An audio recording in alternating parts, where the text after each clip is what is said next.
بسم اللہ الرحمن الرحیم ویورز، آپ دیکھ رہے ہیں ہمارا یوٹیوب چینل۔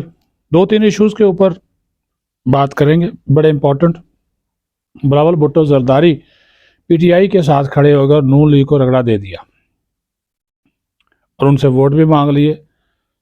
ساتھ ہی ساتھ ایک اہم شخصیت کا اہم بیان آئندہ چند روز میں آپ کے سامنے آ جائے گا، جسے کہا گیا کہ وعدہ معاف گواہ بنو، وہ نہیں بنے۔ تیسری بات، پاکستان کرکٹ بورڈ کے ایک اہم عہدیدار جو ماضی میں رہ چکے، ان کا کرکٹ بورڈ میں داخلہ اب بند کر دیا گیا اور ان سے کہا گیا کہ انہوں نے قومی خزانے کو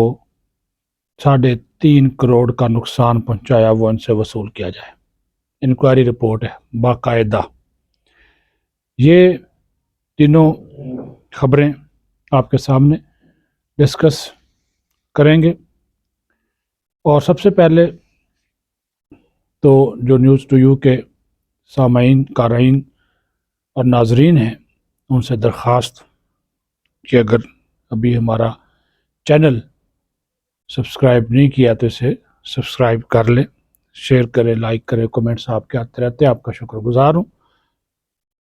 بلاول بھٹو زرداری جب وزیر خارجہ تھے، اس وقت بھی 9 مئی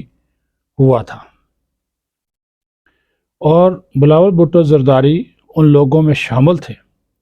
جنہوں نے کہا تھا کہ 9 مئی میں ملوث لوگوں کو نشان عبرت بنا دیا جائے۔ آج وہ لاہور میں کھڑے ہو کر کہتے ہیں کہ 9 مئی میں جو ملوث لوگ ہیں، نون لیگ ان سے انتقام لے رہی ہے، میں انتقام کی سیاست کا خاتمہ کروں گا۔ اس کے اوپر، ان کے اس بیان کے اوپر مقتدر حلقے بھی حیران ہیں، پریشان ہیں، اور انہوں نے کہا کہ اس کی وضاحت بھی مانگی جائے گی پیپلز پارٹی کی اعلیٰ قیادت سے، کہ جب مسعود وزیر خارجہ تھے اور وزیر اعظم اس وقت شہباز شریف تھے، ان کی کابینہ میں شامل تھے، اس وقت ان کو جب یہ باتیں کرتے تھے اس وقت یاد نہیں آیا۔ آج صرف ووٹ اور سیاست کے لیے، پی ٹی آئی کا ووٹ لینے کے لیے، جو 9 مئی کو دفاعی اور فوجی تنصیبات پر حملہ کرنے میں ملوث لوگ تھے، ان کو یہ معصوم کہہ رہے ہیں، اور ساتھ ہی ساتھ پھر ان کو نون لیگ، حالانکہ نون لیگ کی حکومت جو تھی اس کا یہ حصہ تھے باقاعدہ طور پر، کہ وہ انتقام لیتے رہے۔ بہرحال اس کے اوپر مقتدر حلقوں نے نوٹس لیا ہے کہ آپ سیاسی تقاریر لازمی کریں، لیکن ایسی تقاریر نہ کریں کہ جس سے جو ہے وہ پورے کا پورا آپ بیانیہ تبدیل کر دیں اور 9 مئی کے واقعات میں ملوث عناصر کے لیے معافی کا مطالبہ جو ہے وہ کریں۔ ٹھیک ہے۔ دوسری بڑی خبر، آج بھی جب یہ جو بحث کیس چل رہا تھا اڈیالہ جیل میں، سائفر والا گواہان کے بیانات قلم بند ہو رہے تھے، تو جیسے ہی پروسیڈنگ مکمل ہوئی تو راجہ صاحب آپ کو خبریں دیتے رہتے ہیں، تو وہ رات کو اس کو ہو سکتا ہے کہ تفصیل بھی دے دیں، تھوڑا سا حصہ میں ڈال دوں کہ آج ان کی سپرڈنٹ جیل جو ہے اسد وڑائچ، ان کے ساتھ منہ ماری ہوئی، تلخ کلامی ہو گئی، چیخنا چلانا شروع کر دیا عمران خان نے۔ وجہ کیا بنی؟ وجہ یہ بنی کہ جیسے ہی آج کی سماعت مکمل ہوتی ہے تو عمران خان، کیونکہ وہاں پہ میڈیا بھی اب موجود ہوتا ہے، اس کو کور کرتا ہے، تو عمران خان میڈیا کے نمائندوں کی طرف آئے اور ان سے گفتگو کرنا شروع کر دی۔ اس پر جو ہے وہ سپرڈنٹ جیل جو تھے اسد وڑائچ، وہ ان کے پاس ہے اور کہا کہ جناب آپ میڈیا سے گفتگو نہیں کر سکتے، جس پر انہوں نے کہا عمران خان نے، کیوں نہیں کر سکتا، تمہاری جرت کیسے مجھے روکنے کی، ہٹو یہاں سے۔ انہوں نے پھر آگے ہاتھ کیا اور ان کو پیچھے کرتے ہوئے کہا عمران خان کو کہ نہیں سر، آپ نہیں بات کر سکتے، جس پر عمران خان نے کہا یہ اوپن کورٹ ہے، میڈیا کو یہاں پہ بلایا گیا تو میں بات کیوں نہیں کر سکتا، آپ مجھ سے بات کرنے کا حق چھین رہے ہیں۔ انہوں نے کہا سر آپ یہ جو میڈیا کے نمائندے ہیں یہ پروسیڈنگ کور کرنے کے لیے ہیں، آپ کی میڈیا گفتگو کور کرنے کے لیے نہیں آتے، اور ہم آپ کو اجازت نہیں دے سکتے کہ آپ میڈیا کے نمائندوں کے ساتھ سیاسی گفتگو کرنا شروع کر دیں۔ تو بہرحال ان کو انہوں نے گفتگو نہیں کرنے دی، جس پر بہت سیخ پا ہوئے،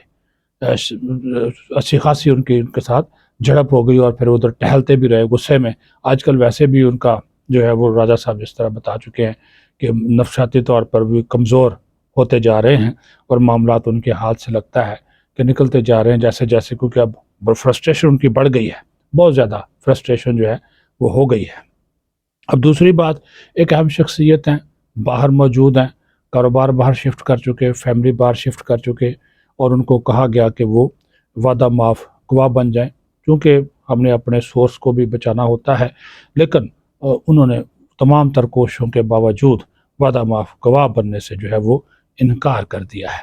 اور انہوں نے کہا جو وہ وعدہ معاف گواہ جو ہے وہ نہیں بنیں گے،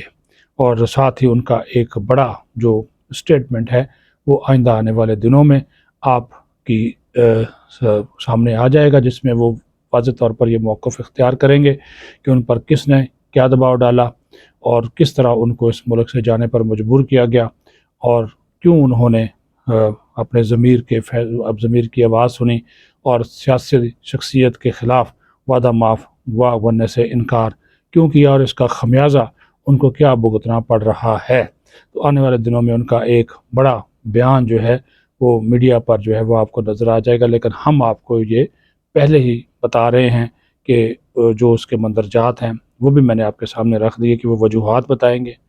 اپنے اوپر کیسز کے بارے میں بتائیں گے، وعدہ معاف گواہ کس کیس میں ان کو بنایا جا رہا ہے اس کی بات کریں گے، کیونکہ سب سے بڑا کیس تو تھا 190 ملین پاؤنڈ کا،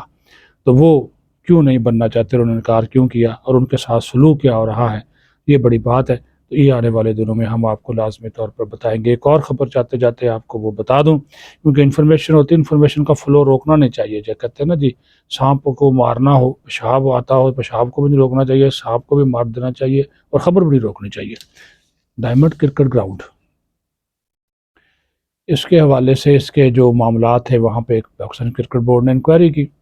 انکوائری کرنے کے بعد انہوں نے دو جو شخصیات ہیں جو اس کے پاکستان کرکٹ بورڈ کے سابق جو رہ چکے ہیں عہدیدار، ایک تو یہ جیسے اسلام آباد کرکٹ جو ریجنل کرکٹ ایسوسی ایشن ہے، اس کے اسلام آباد ریجنل کرکٹ ایسوسی ایشن کے سابق سیکرٹری عرفان صاحب ہیں، اور دوسرے member board of governor PCB رہ چکے ہیں شکیل شیخ۔ ان کے اوپر انہوں نے الزام لگایا ہے کہ انکوائری رپورٹ میں کہ انہوں نے 3 کروڑ کوئی 35 لاکھ روپے کا گبن کیا ہے، اور وہ اس وجہ سے کیا کہ جناب یہ جو ڈائمنڈ کرکٹ گراؤنڈ تھا جس کو PCB نے 35-40 لاکھ روپیہ بڑھا کر ڈیولپ کیا، وہاں پر کچھ مشینری 15-20 لاکھ کی رکھی گئی تھی، وہ غائب ہے، اور پھر جو تھے وہاں پہ شکیل شیخ اور عرفان جو ڈائمنڈ کرکٹ گراؤنڈ کے اندر وہاں پہ انہوں نے کہا جی زمین ان کی ہے، تو ان کو وہ کرایہ دونوں لیتے رہے اور وہ کھاتے رہے مبینہ طور پر، اور انہوں نے خزانے میں جمع نہیں کرایا، PCB سے کرایہ لیتے رہے ڈائمنڈ کرکٹ گراؤنڈ کا، کہا جس کے اوپر جو کمرے بنے ہوئے ہیں، اس کے اوپر جو عمارات بنی ہوئی ہیں وہ ساری کی ساری ان کی ہیں، تو لہٰذا جو ہے وہ ان کو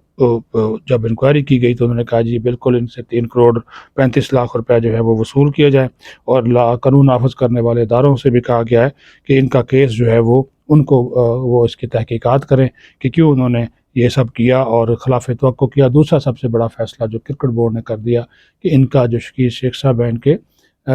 داخلے پر پابندی لگا دی PCB میں، ٹھیک ہے، کسی عہدے پر بھی فائز نہیں ہو سکتے، اور ان کے داخلے پر بھی جو ہے وہ پابندی لگا دی ہے۔ تو یہ بھی بڑا سیریس معاملہ، دیکھیں کس طرح کی جو خبریں سپورٹس کے میدان میں بھی، اب اس کا جواب شکیل شیخ صاحب ظاہر ہے دیں گے، دینا بھی چاہیے، لیکن انکوائری رپورٹ میں ان کے اوپر جو الزامات لگائے گئے ہیں وہ کس حد تک جو ہے وہ اس میں جو ہے وہ صداقت ہے، تو اس سلسلے میں وہ اپنا موقف جو ہے وہ دے سکتے ہیں۔ تاہم جس طرح میں نے آپ کو شروع میں بتایا کہ معاملات جو ہیں وہ اب تیزی کے ساتھ ہر روز بدلتے ہیں، ایک نیا رخ اختیار کرتے ہیں، اور ہم آپ کو پھر اسی نئے رخ کی خبر جو ہے وہ دے دیتے ہیں۔ پاکستان زندہ باد۔